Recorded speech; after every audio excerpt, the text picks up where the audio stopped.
Yesterday, we did my deep dive on the Tyranny faction. The day before that, we did the same for Anarchy. And the day before that, we went over Energy. Today, we're moving on to Tactics. There's a lot to talk about with Tactics, so let's get moving because we're going to be here a while. First of all, I want to talk to you about gadgets. Okay, so these are not tokens. These exist in your collection. You can put Batarang, Bandage, Tear Gas, and Grapnel Gun. You can put all of those in your deck. Now, despite the fact that you can put those in your deck, there are a bunch of cards throughout the Tactics faction that we'll talk about as we go that also generate gadgets on their own. I think it's going to be pretty rare that you're going to want to put a gadget into your deck with maybe a couple exceptions. Tear Gas is really good, Batarang is really good, Bandage is situationally good. The only reason I'm bringing them up here in the token section is because there's also upgraded versions of these cards. The only way to get these upgraded versions is through Lucius Fox, who upgrades your gadgets everywhere, and we'll get to him when we get to him, but they're pretty dramatic upgrades. Batarang goes from being a 2 damage action to a 4 damage action, Bandage gains a draw card, Tear Gas targets 2 cards instead of 1, and Grapnel Hook gives the card that you're returning to your hand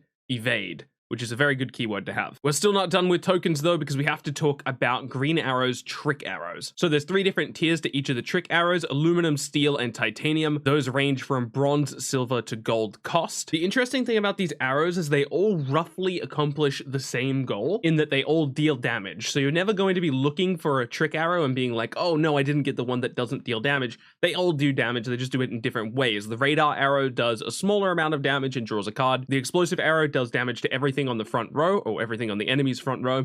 The repeating arrow happens twice. Well, it kind of happened twice. It happens once and then you get a free copy of the card, so it's effectively always going to happen twice. The boxing glove arrow charges up your leader, or at least one of your leaders, and then the electric arrow deals damage to a target and then less damage to adjacent targets. And then all of these numbers go up a little bit with each upgrade. So radar goes from 1 to 2 to 3, explosive arrow goes from 2 to 3 to 4, repeating arrow goes from 1 to 3 to 5, boxing glove arrow goes from 2 to 3 to 4, electric arrow goes from 2-1 to 4-2 to 5-3. But you see what I mean? You know, if you get a steel arrow, I know it's going to deal 3 damage to, at the very least, it's going to deal 3 damage to a target. There are going to be annoying situations where you need exactly 3 and you hit the radar arrow, and there's going to be situations where you need to hit something in the back row and you get the explosive arrow. But you have a good idea of what each of these ranges are. Titanium's average 4, steel is average 3, and the average of bronze is 2. All right, we actually got all of the tokens out of the way quicker than I thought we would. There are more tokens to mention, but we'll mention them as we go because they're relevant to only one card. Let's jump into the review, starting with leaders, of course, as always, going from the lowest defense value to the highest defense value, starting with Batgirl. Batgirl is a 17 defense leader with a 3-cost effect that reads, Batgirl gets +3 attack this turn. So as far as the amount of damage she gets, it's the average of these types of effects, but she has an additional effect that reads, activate the deployability of a friendly recruit. Tactics has an overarching theme of deploy. A lot of their cards happen to be deploy, but even outside of the Tactics faction, it's important to keep in mind that there are a lot of key important deploy effects throughout the game. If you're running Batgirl, it doesn't necessarily mean you need to run like a quote-unquote deploy deck. As long as you have a few key important deploy effects, you can focus on those and really try to eke out as much value as possible with Batgirl. Next up is Batman. He's a 19 defense leader with a 2-cost effect that reads, he gets +3 attack, again the average, and then seek 1 of 2 gadgets. So like we said, we went over the gadgets before, there are 4 of them. Traditionally with Seek, you'll see 3 different options, but Batman specifically limits you to 2 options. I would imagine the reason for this is because if you saw 3 options, it would be extraordinarily consistent. You'd only ever be missing out on 1 of the gadgets. And in situations where you're fighting for the board, you could guarantee that you're going to get either a Batarang or a Tear Gas off of Batman's effect, which pretty much guarantees you'll be able to take care of that board problem. So it's probably a good thing that they've intentionally limited his consistency directly in his effect, especially for such a cheap effect. And for the record, I do think that this is a very good leader. Moving on to Green Arrow, kind of similar to Batman, but he doesn't get any attack value. He's got a 2-cost effect, again 19 defense, and he reads, seek a bronze, silver, and golden arrow. My current interpretation of this is that you'll always see 1 bronze, 1 silver, and 1 gold. So you'll be selecting your option either based on your current resources. So like if you don't have a gold resource available to you, you'll be selecting either a silver or bronze. But also this gives you a wide range of effects to choose from because there are 5 different types of arrows. And you let's say you really need the draw card, but you don't really care if it's 2 draw card or 3 draw card. You'll select the radar arrow if it's a gold or if it pops up as silver. Heck, you might even select it if it pops up as bronze. You have have a wide range of flexibility thanks to this effect. However, this is a pretty slow effect. It's only a 2-charge ability, so it's not exactly expensive, but it's slow in the fact that you need to add the card to your hand and then you need to play the card, so you're using up one of your resources for the turn to be able to get whatever powerful effect you generate with Green Arrow. I also wanted to quickly add the fact that I think Green Arrow is a fantastic anti-aggro leader. If whatever strategy you're building around is particularly vulnerable to aggro strategies, selecting Green Arrow as one of your leaders is going to completely shut down some aggro matchups just because of how often you have access to removal, and sometimes that removal is even AoE focused, which is going to be important in particular matchups. It's a very fun build around one, and it's Cyborg. Cyborg has 21 defense, so on the higher end. He has a 4-cost ability, and it reads deal 1 damage to an enemy character for each card you've drawn this game. So naturally on turn 4, this will deal 4 damage. On turn 8, it will deal 8 damage. And those are kind of like the key turns to look out for. But something to keep in mind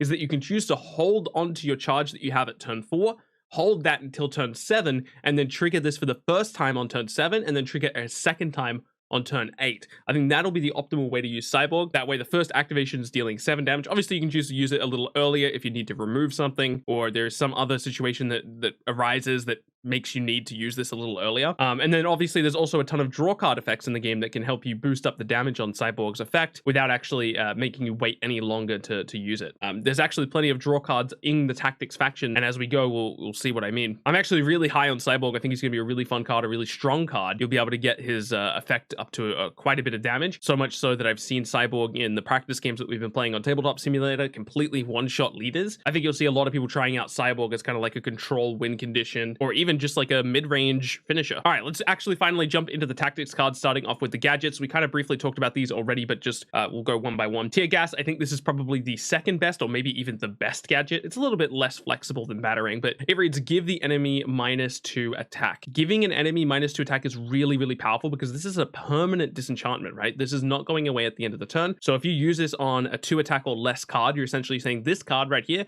can no longer attack, and it's really difficult for the opponent to deal with that problem because now it's taking up a space on their board. It's just like it might as well have killed the card, right?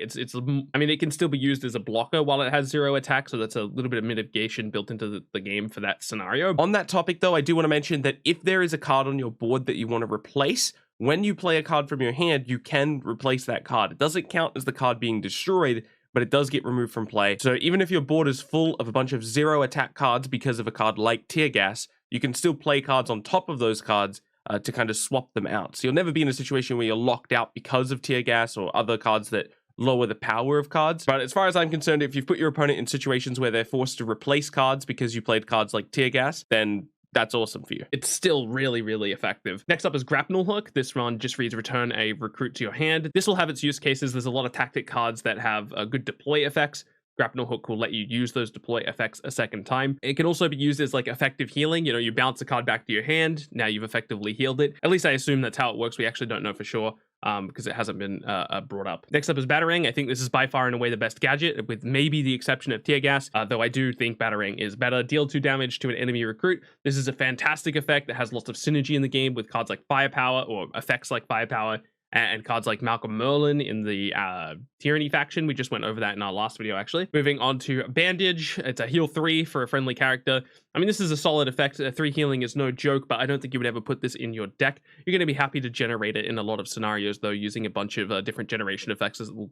As we move on through this video, you'll see what I mean. But if you're going to include any of the gadgets in your deck, it feels like a Batarang is probably on the first priority, then maybe like 1 Tear Gas, 1 Bandage. But for the most part, I don't think you'll actually be including these gadgets in your deck. Maybe you will, just because they're free cards, and free cards are good. And it probably works out quite nicely in decks that try to draw a lot of cards, because if you're drawing a lot of cards, you're not going to be able to play all of those cards because of the resource system in this game. You're only going to be able to play 2 cards a turn. So having these gadgets in your deck, in a deck where you're drawing a ton of cards, works out quite nicely for you, because you actually get to take advantage of the extra cards you're drawing, as opposed to you wouldn't be able to with other cards. All right, moving on to bronze cards, we have Psychic Stun first. Similar to Tear Gas, I think this is going to be a pretty good card. It reads exhaust an enemy recruit and give them -3 attack. This is very good. I like this card a lot. Exhausting an enemy is just good on its own, but also similar things to what I said to Tear Gas. If you hit this on something that has 3 or less attack, well, now it has 0 attack. Now what does it do? This does not go away at the end of the turn. At least it doesn't say that on the card. It also exhausts that recruit. Exhaust just means they won't be able to attack during their next turn. So it's kind of like a stun. Yeah,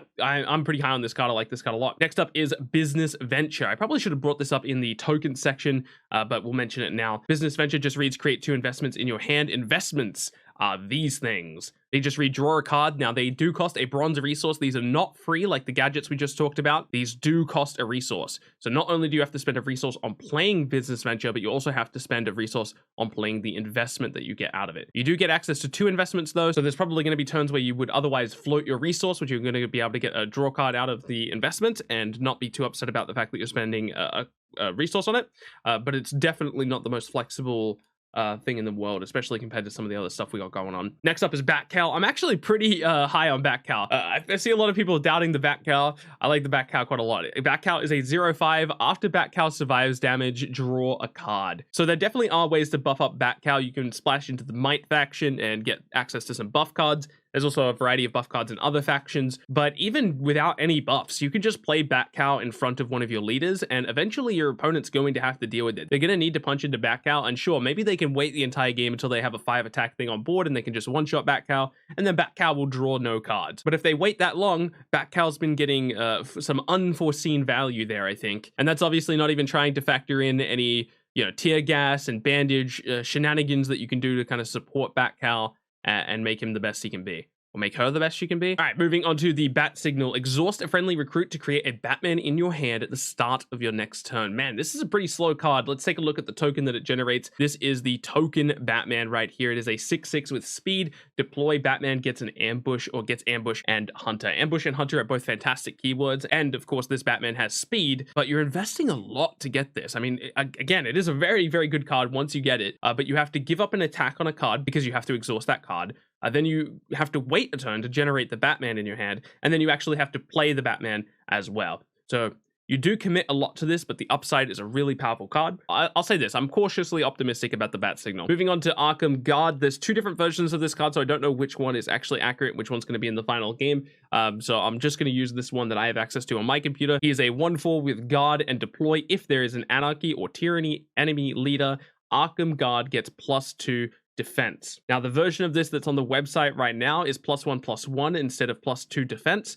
+1/+1 is a much better card in my opinion. Going to 2/5 is probably better than going to 1/6, but I really have no indication of which one of these is the more updated card, which one of these is actually going to be the final game. If I had to guess, it's probably going to be the +1/+1 version. Now, is it worth running Arkham Guard at 1/4 when it can sometimes be a 2/5 against specific matchups? Now, honestly, I think it is probably worth running. 1/4 is no joke, especially for a guard card, and then 2/5 is absolutely outstanding for a guard card at the bronze cost. But at the end of the day, this is a meta-relevant question. If there's no Anarchy or Tyranny in the meta right now, and everyone's just playing, energy, tactics, and might, well, then obviously Arkham Guard goes down in value quite a bit. But if you can be reasonably certain that you're going to queue into an Anarchy or Tyranny person, well, then Arkham Guard's a fine card to include. This card's significantly worse when you're not in one of those matchups. And even if it's not significantly worse, even if it's a 1/4 with Guard is fine, it's going to feel like you're sacrificing something when you're not in the ideal matchup, rather than feel like you're gaining something when you are in the ideal matchup. Moving on to Felicity Smoak, she's a 1/1 with the effect deploy, charge your Green Arrow leader. So she specifically works with Green Arrow, but the rest of her effect is also pretty good. She just reads start of turn, draw a card. I like this effect a lot. Now, obviously 1/1 is a very vulnerable card. It's obviously quite easy to kill a 1 defense thing. However, you can protect Felicity Smoak by playing her in the back row and then playing a card in front of her, using the second card that you play as kind of like a blocker for Felicity Smoak to try and increase her chances of surviving until the next turn. I mean, obviously she's best paired with Green Arrow as like a way of charging him up, but I actually think Felicity Smoak might see play outside of Green Arrow decks, and I don't know if her upside is like auto-include enough that you include her in every Green Arrow deck. I think she's actually a really well-designed card in the fact that she's that flexible. Like, you probably don't need start, draw a card in every single Green Arrow deck, but because she has the deploy, charge Green Arrow, it's more incentive to run her in that deck. But there's going to be other decks that want the start, draw a card, but don't necessarily need to be running Green Arrow as their leader. So yeah, very cool design for a card. I like it a lot. Moving on to Nightshade. Nightshade's a 3/2 with Hidden. I'm really not sure how good a 3/2 with Hidden is. I'm sure it's fine. If you need to run a bronze card with decent stats, I guess you can run Nightshade. But she's got some competition in Misfit. Misfit has Evade and Hunter. She's a 3/1. Evade is a really good keyword. Hunter is a really good keyword. I do want to point out something. She has the Tribe Birds of Prey. Now, we don't have any Birds of Prey synergy cards, like we don't have a card that reads, you know, when you play a Birds of Prey card, do this, but there's a handful of cards with the text Birds of Prey, so perhaps that's something to keep in mind for the future of the game. Perhaps there'll be an expansion in the future that goes over Birds of Prey effects, and then we'll have to revisit Misfit and reevaluate Misfit at that point. Harvey Bullock is a 2/3 that reads Deploy, deal 1 damage to an enemy recruit. I really like this card. The deal 1 damage is probably going to feel negligible in some matchups. In some matchups, you're going to be like, oh, well, this isn't really doing much for me. But in other matchups, it's going to feel really impactful. You know, picking off something with 1 health can be a huge difference maker in the tempo of the early game. But anything with Deploy is super, super relevant for our future evaluation of our tactics cards, because there are cards that are going to repeat deploy effects. We've already seen the Batgirl leader. She's not the only way to do that, by the way. And while Harvey Bullock's effect is a relatively minor deploy effect in that it's just dealing 1 damage, there are other reasons to care about deploy effects. So every time you see deploy, remember to evaluate the card slightly better than you otherwise would. Same thing goes for this next card, which is Silas Stone, who reads Deploy, heal damage from a friendly character. Heal 5 damage from a friendly character. That's a lot of healing. For some leaders, that's 33% of their health. Actually, it's not quite 33%, but you know, close enough. That's a good chunk of health. And then, of course, there are ways to repeat this effect to try and get some bonus healing. The only problem is 1/3, I think, is kind of awkward stats. Don't get me wrong, there's definitely going to be favorable trades for a 1/3. Regardless, it's an impactful effect, and it's one of the few effects like it in the game. So when healing is needed, Silas Stone will see play. The question is a 2/1 with Hunter, Deploy, draw a card. I like this card a lot, even just vanilla with no context, but including context, he synergizes well with Cyborg, and he synergizes well with any deploy packages. Yeah, I like the question a lot. Moving on to our first ultimate card. I had to double check my facts there, but yes, it is our first ultimate card, and that's Detective Chimp. Man, I really like this card. Detective Chimp is a 2/3 with Evade, who reads Deploy. Identify the card in the opponent's deck from 3 suspects. If you solve the case, draw a card. So obviously, what this is going to do is it's going to show you 3 cards, but only one of them is actually going to be in the opponent's deck. If you select the correct card, you'll then draw a card from your own deck. You won't draw that card that you selected, you'll just draw a card from your own deck. That's a really cool effect. It's a good skill check card, like only good players will consistently draw cards with this card, and then the worse you are, the less you'll draw with this card. And you also need your finger on the pulse of the meta, not just being able to identify what cards make sense in what deck, but also what cards people happen to be running in certain decks, because people won't always make decisions that are obvious. So knowing the meta and understanding what people are playing at any given time will increase the value you get out of Detective Chimp. Next up is Bruce Wayne. He's a 2/2. He reads Deploy and Start, create an investment in your hand. So he'll just give you an investment when you play him, but also every single turn he lives, you'll get another investment. I think I would much rather run this over, say, Business Venture, even though Business Venture does give me 2 investments guaranteed. Bruce Wayne will give me 1 investment guaranteed. He'll give me a 2/2 body, which is good. And then if that lives, he'll catch up to the value of Business Adventure. Yeah, and then obviously he synergizes with all of the deploy packages as well. I like Bruce Wayne quite a lot, actually. Believe it or not, this is our first gadget generation, but don't worry, we're about to go over a bunch of different gadget generations. It's Bluebird. She's a 2/3. She reads Deploy, create a gadget in your hand. So you won't be selecting here, you won't be seeking, you'll just be getting a random gadget. I really like this card. Her stats are fantastic, and she's getting you access to a gadget. Very, very high on Bluebird. Right now, it's probably my favorite bronze card in the Tactics faction. She's probably good enough that you include her in non-gadget decks, and obviously she's like auto-include in gadget decks. Next up's Utility Belt. Seek 1 of 4 gadgets. So basically, Utility Belt says gain whatever gadget you want. I think the only way you can really get away with running Utility Belt is if you're running a bunch of different cards that synergize with gadgets. You've really built your primary strategy around gadgets. I don't think you just jam this into any old deck. Similar things can be said for WayneTech Engineer, who is a 1/3 who has Start, create a gadget in your hand. Again, we're not seeking this one, we're just gaining a random gadget. He does get this at the start of his turn though, so he might generate a bunch of them. He also has 3 defense, which is, no joke, 3 defense is much better than 2. So he has a good chance of surviving once at least, and sometimes he'll survive twice or even 3 times. But for the most part, I think your expected value out of this is 1. Alfred Pennyworth is a 1/1 with Deploy, create a bandage in your hand, then charge your Batman leader. Now, unless you're upgrading your gadgets, I think the bandage is relatively low value, but if you are running the cards to upgrade your gadgets, getting a bandage in your hand is great because you can hold it and decide whether or not you want to use it, and then you decide you don't need it at that particular time. You can wait until you upgrade your bandages later and then use those bandages to draw cards. Plus, obviously, he charges Batman. You're probably only ever running Alfred in a Batman deck, I think, mainly because if you're running a gadget deck, you more or less, I would say, have to run Batman, just because he has such free access to gadgets. So unlike Felicity, the previously mentioned card, who synergizes with a specific leader. I don't think Alfred will see play outside of his designated leader there. Moving on to John Diggle, he's a 2/3 with after you create your first action each turn, John Diggle gets +1/+1. It's really cool to see John Diggle and Felicity Smoak get a card. John Diggle's great because he synergizes not only with the trick arrow archetype, right? Because all of the trick arrows are actions, but also so are all of the gadgets. So John Diggle actually has some overlap between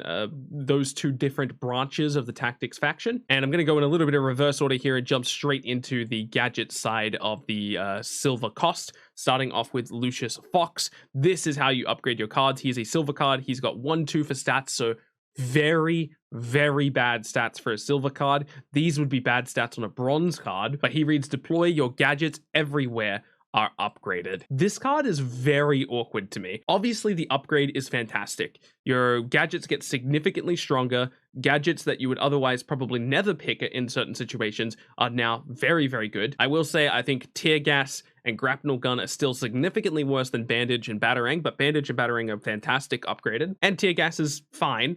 And Grapnel Hook is, well, it's definitely better than the base version. But Lucius Fox as a card is super awkward. Like I said, those stats are really low. But if you've built your deck so much around these gadgets and you really need to get these upgrades, you kind of have to put 2 Lucius Foxes in your deck. And then one of them is a completely dead draw. If you draw 1 and you play it, and now your gadgets are upgraded, there's no reason to upgrade them twice. Nothing happens to them. So yeah, I think awkward is the best word for it. Maybe if there was another way to upgrade your gadgets, I would be more inclined to build this strategy. And I'm still probably going to play with this strategy because honestly, the gadget archetype's really fun. But Lucius Fox is scarily awkward. You know what's not awkward? This next gadget card, it's Batwing. This card's great, man. This is an archetype payoff right here. It is a 3/4, which is fine stats. It's definitely on the low end for silver. He reads after you play a gadget, Batwing gets +1/+1, deploy, create a gadget in your hand. So already he essentially starts off as a 4/5 because he's giving you a gadget straight away, and the gadgets have 0 cost, so you can just immediately play it, if not literally just to buff up Batwing. Very cool indeed. There's going to be situations where that low rolls for you though, and you hit Grapnel Gun and you have no other friendly recruits to bounce into your hand. So there's definitely going to be situations where you low roll and then Batwing's not able to get that buff and he's just going to have to sit at 3/4. But for the most part, you can assume that he's going to get played and then immediately jump up to a 4/5. Yeah, I'm super high on Batwing.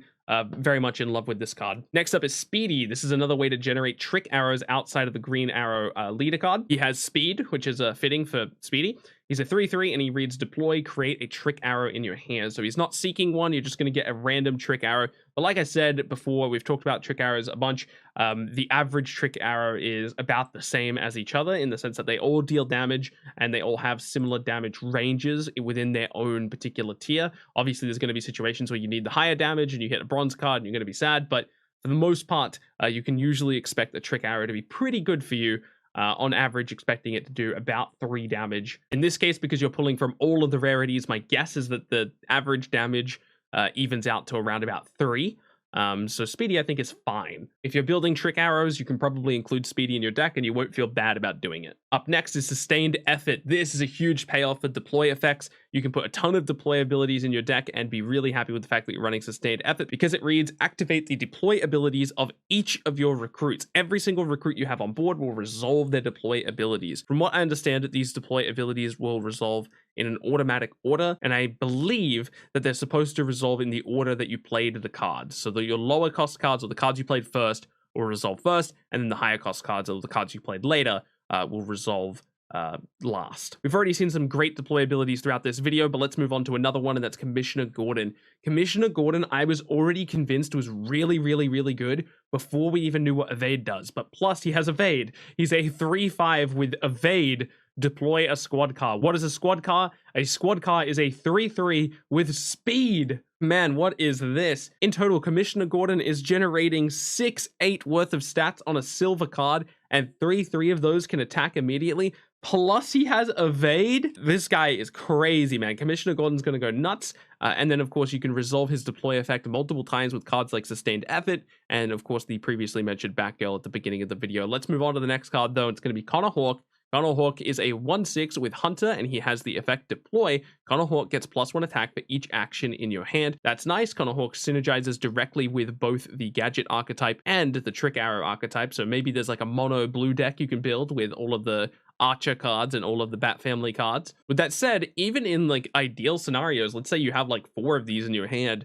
Connor Hawke's only going to a 5/6, which isn't that much better than the average card. I think if you get him to at least 4, it feels good. So you want like 3 actions in your hand. How consistently can you do that? I'm not sure. We're gonna have to play test that one out. Moving on to Green Arrow, he's a 5/2 with the effect Ambush, deploy, deal 2 damage to an enemy recruit if they're KO'd. Repeat this. This is an ultimate card, so you can only play 1 copy of it. Ambush is no joke, but he only has 2 defense, man. 2 defense is so low. I would love to see him at 3 here. Maybe if he was a 4/3, I'd be more inclined to be excited about this card. I also don't know how often his effect is going to resolve and matter. I mean, it's really going to depend on, what other people's optimal decks look like. This could do some really great work against potential Anarchy decks, because a lot of Anarchy decks have low defense value cards, or really just any type of aggressive deck that's trying to put a lot of cards on the board, a lot of low health cards on the board.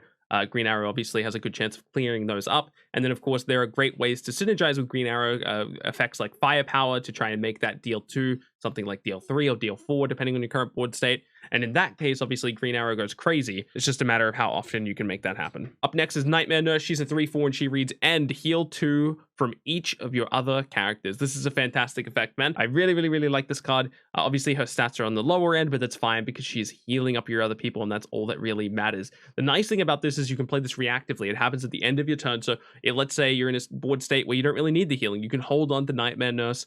You don't have to worry about her triggering or surviving a turn. You can wait until there's a situation where you do need the healing, whether it's going to save another card or it makes for an advantageous trade or something like that. You can wait until that moment. You can take that advantageous trade. You can jam Nightmare Nurse, and then at the end of the turn, you're going to heal back up that trade. And then from that point, it has the potential to get infinite value and continue to heal for more advantageous trades as the game goes on. Next up is Miss Martian. She's a 5/6, which is good stats, and she has Aura and deploy, return a friendly recruit to your hand. I don't know if I'm convinced on the bounce stuff in this game, at least from what we've seen so far. Don't get me wrong, this type of effect is really strong in card games, and there will certainly be a time where returning a friendly recruit to your hand is super advantageous. I just don't see it with the current pool of cards being something too crazy. At the end of the day, though, it is a deploy effect, and that's going to be an important thing for the first gold card that we're going to mention when we move into gold card. But we still got quite a few silver cards to go through, so let's get them out of the way. Moving on to Azrael. Azrael's a 4/3 with ambush. Man, this stat line is really good for an ambush card.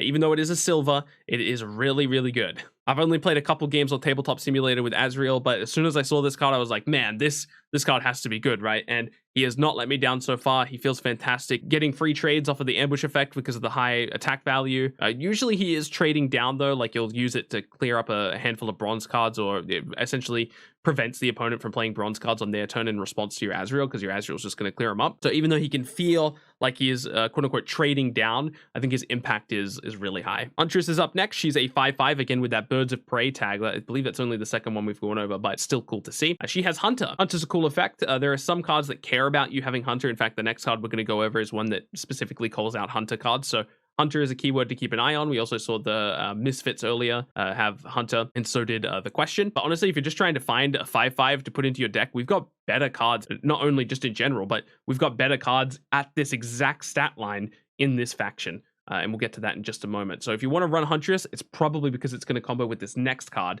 and it's going to be Renee Montoya. Renee Montoya is a 3/3. She reads Hunter and deploy. Your recruits with Hunter get ambush this turn. Obviously, ambush is a really impactful keyword. I haven't tried out any Renee Montoya stuff on Tabletop Simulator just yet, but in theory, giving cards ambush should be really, really good. A big tempo swing like that can make or break games. How consistent is that going to be? I don't know. You need to go out of your way to run quite a few Hunter cards, and then you need to also run Renee Montoya, who is only a 3/3, so she's going to feel like a dead card, I think, a good percentage of the time. My hunch is that she's not great, but it's definitely a card to keep an eye on just because that ambush effect is so strong. Moving on to Catwoman, this is one of the ultimate cards the faction has to offer, so again, we can only run one copy of this card. She has Evade, Hunter, and Hidden. That's a lot of effects, and she also reads, after Catwoman attacks a leader, draw a random gold card from the opponent's deck. So she just straight up steals the opponent's gold cards. This is a crazy effect, by the way. I think you'll find once decks have really been optimized, there's going to be quite a few like actual meta decks that don't even run that many gold cards. It's also worth mentioning she's an Arkham inmate, I don't think there's going to be situations where that particularly matters, at least not right now with the current card pool. Maybe you go out of your way to put this in an Anarchy deck that focuses on Arkham inmates, but I don't see that particular route happening just yet. Maybe if we get some more Arkham inmates in the Tactics faction, that'll be worth doing, but for now, it's probably just like something to keep in the back of your mind type of thing. Moving on to Arrest. Arrest just reads return this to its controller's hand. Again, we talked a little bit about Bounce before. I'm not convinced Bounce is super strong as is, but you could always just use this as a delay tool, a stalling tool. If the opponent plays a big card, you can't deal with it right now, just play Arrest on it, get it out of the way, and then deal with it later. Next up is Batcycle. I'm really high on this card. I think this is a fantastic card. Batcycle reads, charge a friendly leader, so you get to select the leader. It doesn't say random, so you can choose a leader, and then also give that leader evade. Evade essentially means they dodge the next attack that's targeted at them, so they get a bit of defense thrown in with also an additional card draw. I think this card works great in a variety of decks, primarily I think in control strategies, but really this card's just doing so much all in one. It's charging a leader, it's drawing a card, and it's giving you evade. Next up is Batcomputer. Batcomputer is a simple draw 2, combos well with the previously mentioned Cyborg, but also it's just a good card. I think drawing 2 cards is fine. More likely than not, this probably only works for control decks because silver's a very important cost point on turn 3. If you're not playing a silver card, like a silver recruit, and the opponent is playing a silver recruit, you're probably going to give up a lot of board pressure. Next up is Sonic Cannon, which is a deal 3 damage to an enemy recruit and draw a card. Again, synergizes quite well with Cyborg, but it's also a strong removal tool. You are going to be probably trading down with Sonic Cannon because most silver cards won't die to 3 damage. I say most, but there are quite a few that will. Even just in this video, we've went over Catwoman, Renee Montoya, and Azrael, all of which would die to Sonic Cannon. So would Green Arrow, so would Lucius Fox, so would Speedy. So there are going to be situations where this quote-unquote goes even, but for the most part, this is probably going to be used to trade down. You're probably going to use Sonic Cannon on a bronze card, but there's a weird thing going on with cost in this game where at the later the game gets, the less important that is, I think. But for the first few turns of the game, that's very important.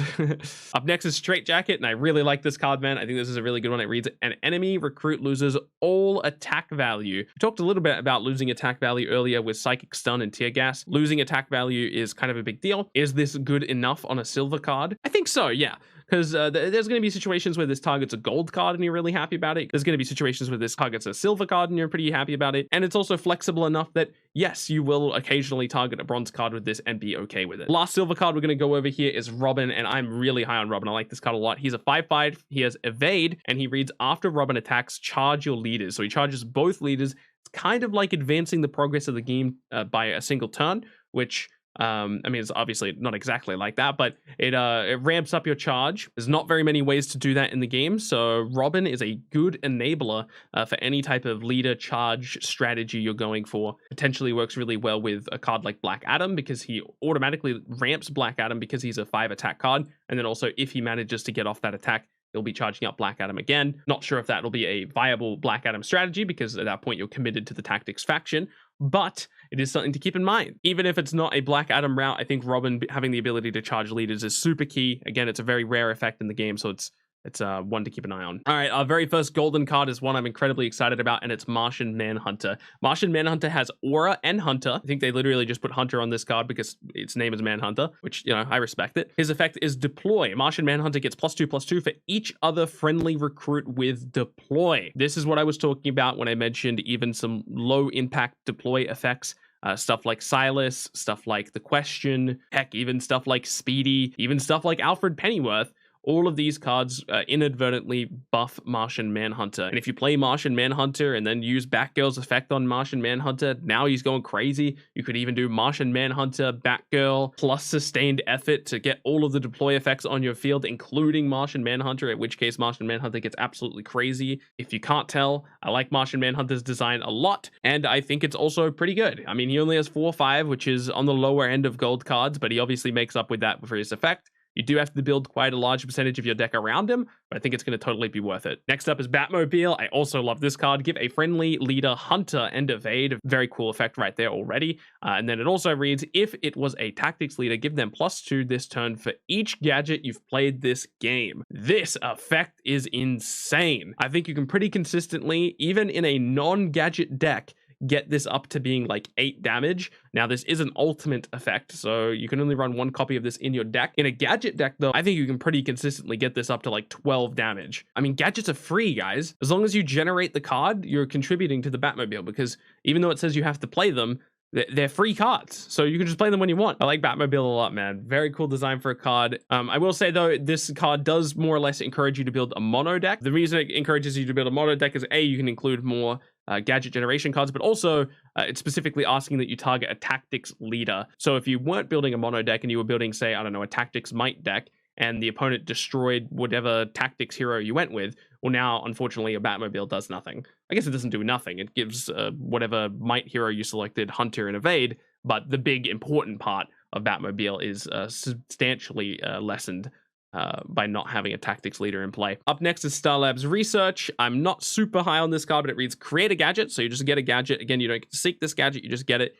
You also get an ultimate card, and lastly, you get a recruit with deploy in your hand. So it's kind of like a splash of everything within the tactics faction. I get what they're going for this design, and I think this would be a fun card to play around with while you're at low collection levels, or collection levels. While you're building up your collection, you can always splash this into your deck and try and get a slice of everything in the game without actually having access to those cards. So I do like cards like this, but I don't think it will be an optimal one. Next up is Mr. Terrific. This is a scary card to have in the game. While there isn't anything I would particularly point out there's nothing I would particularly point out as being too crazy with Mr. Terrific just yet, although there are definitely some really cool combos. This is one to keep an eye on in the future. He's a 7/7, he reads deploy, draw a free card. So this draw card will be happening from your deck. You're not generating this card, it will be happening directly from your deck, and there are combos with this. I mentioned this in the Anarchy video, but there's cards like Unending Ruin, which adds free copies of itself into your deck when you play it.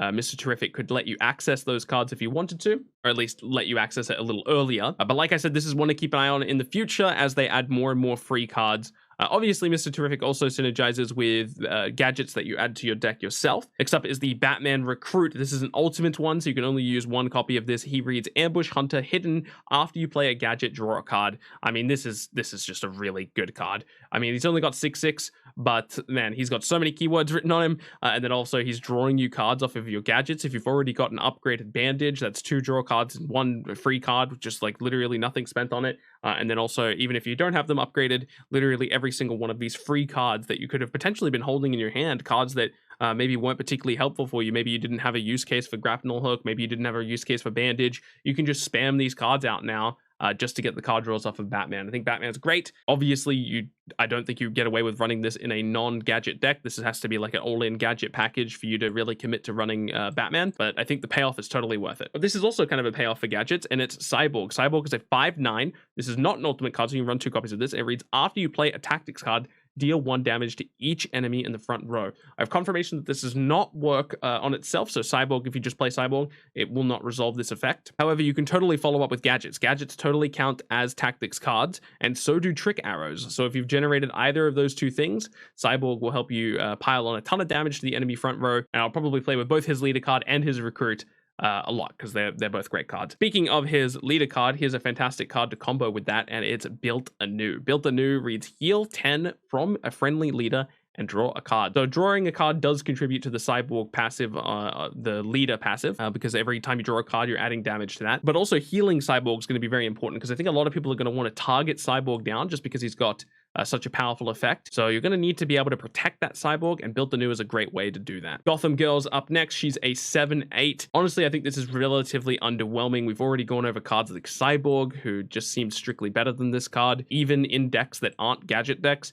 Like if I was just running a standard tactics deck, or even not a tactics deck, even like a non-mono deck, even if it was like a might tactics deck, I fail to see a world where I would put Gotham Girl in over Cyborg. I mean, sure, Gotham Girl has +2 attack, but Cyborg's effect just seems totally worth the trade-off, especially because he also has +1 defense over Gotham Girl. Yeah, I'm not impressed with Gotham Girl. I'm happy to see a character like Gotham Girl get a card, though. That's really cool. Mr. Miracle is up next, and this is another example of a card I would probably run over Gotham Girl. Mr. Miracle has Aura and Evade. This is a super ultra tanky card.